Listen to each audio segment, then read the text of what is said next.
যশোরের জননেতা ও সাবেক মন্ত্রী, বাংলাদেশ জাতীয়তাবাদী দল বিএনপি এর জাতীয় স্থায়ী কমিটির প্রয়াত সদস্য তরিকুল ইসলামের সপ্তম মৃত্যুবার্ষিকী উপলক্ষে শার্শা উপজেলা বিএনপির উদ্যোগে আলোচনা সভা ও দোয়া মাহফিল অনুষ্ঠিত হয়েছে। দৈনিক বাগাছড়া বার্তা, সত্য প্রকাশের সাহসী যোদ্ধা। নিজস্ব প্রতিবেদন। আজ বুধবার বিকেল 4টায় শার্শা উপজেলা বিএনপির পার্টি অফিস প্রাঙ্গণে আয়োজিত অনুষ্ঠানে বিএনপি ও অঙ্গসহযোগী সংগঠনের শতাধিক নেতাকর্মী অংশ নেন। বক্তারা মরহুম তরিকুল ইসলামের রাজনৈতিক ও উন্নয়নমূলক অবদানের ওপর গুরুত্বপূর্ণ বক্তব্য রাখেন। তারা বলেন, তরিকুল ইসলাম ছিলেন একজন ত্যাগী ও সৎ নেতা, যিনি যশোর জেলায় শিক্ষা, স্বাস্থ্য, সড়ক, সেতু, ব্রিজ ও হাসপাতাল সহ বিভিন্ন ক্ষেত্রে ব্যাপক উন্নয়ন করেছিলেন। অনুষ্ঠানে প্রধান অতিথি হিসেবে উপস্থিত ছিলেন কেন্দ্রীয় বিএনপির সাবেক দপ্তর সম্পাদক, সাবেক সংসদ সদস্য ও যশোর 85-1 শার্শা উপজেলার বিএনপি মনোনীত ধানের শীষের প্রার্থী জননেতা মফিকুল হাসান তৃপ্তি। সভায় সভাপতিত্ব করেন শার্শা উপজেলা বিএনপির সভাপতি আবুল হাসান জহির।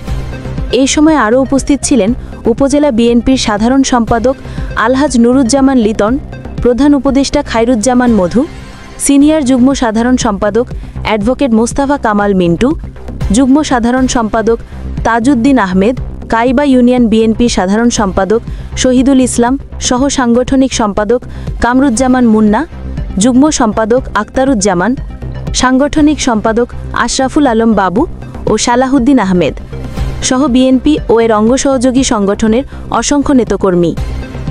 সভায় বক্তারা মরহুম তরিকুল ইসলামের স্মৃতিচারণ করতে গিয়ে বলেন, তিনি শুধু একজন রাজনৈতিকবিদ ছিলেন না, ছিলেন যশোর তথা দক্ষিণ পশ্চিমাঞ্চলের উন্নয়নের স্বপ্নদ্রষ্টা। মানুষের অধিকার, গণতন্ত্র ও ন্যায়ের পক্ষে তিনি আমৃত্যু লড়াই করে গেছেন। প্রধান অতিথি মফিকুল হাসান তৃপ্তি তার বক্তব্যে বলেন, জননেতা তরিকুল ইসলাম ছিলেন বিএনপির আদর্শিক ভিত্তির অন্যতম স্তম্ভ। তার মতো ত্যাগী নেতার অভাব আজও আমরা গভীরভাবে অনুভব করি। তার দেখানো পথই আমাদের আগামী দিনের প্রেরণা। আসন্ন জাতীয় নির্বাচনে আমরা তার অসমাপ্ত স্বপ্ন, গণতন্ত্র প্রতিষ্ঠা ও জনগণের অধিকার প্রতিষ্ঠা বাস্তবায়নের লক্ষ্যে ধানের শীষের পক্ষে ঐক্যবদ্ধভাবে কাজ করতে হবে। তবেই মরহুম তরিকুল ইসলামের প্রতি আমাদের প্রকৃত শ্রদ্ধা নিবেদন সম্ভব। শেষে মরহুম তরিকুল ইসলামের রুহের মাগফিরাত কামনা করে বিশেষ মোনাজাত করা হয়।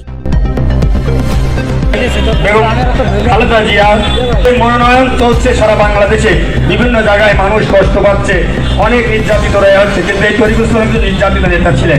তিনি নির্যাতিত নেতা, নিপীড়িত নেতাদের কষ্ট বুঝতেন। তিনি একমাত্র দেশনেত্রী বেগম খালেদা জিয়ার সামনে, জিয়াউর রহমানের সামনে, তারেক রহমানের সামনে তিনি কথা বলতে পারতেন এবং তিনি যেটা বলতেন, আমাদের হাইকমান্ড, আমাদের দলের প্রতিষ্ঠাতা শহীদ জিয়াউর রহমান, খালেদা জিয়া, দেশনেত্রী মাতৃত্ব বেগম খালেদা জিয়া, তারেক রহমান সাহেব শুনতেন তার কথা। আজকে তিনি নেই, তার কথা বারবার মনে পড়ে। অনেক তার গুণের কথা বলছে, অনেক টাকা লোকরা আমার দ্বারা সম্ভব না। আমার সিনিয়র পর্যায়ের নেতৃবৃন্দ আছেন, তারা বিভিন্ন পর্যায়ে তাদেরকে বিশ্লেষণ করে তার জীবন দশার রাজনৈতিক কাহিনী বলবেন। প্রিয় ভাইয়ের আমার, তরিকুল ইসলাম শুধু বিএনপির নেতা ছিলেন না, তিনি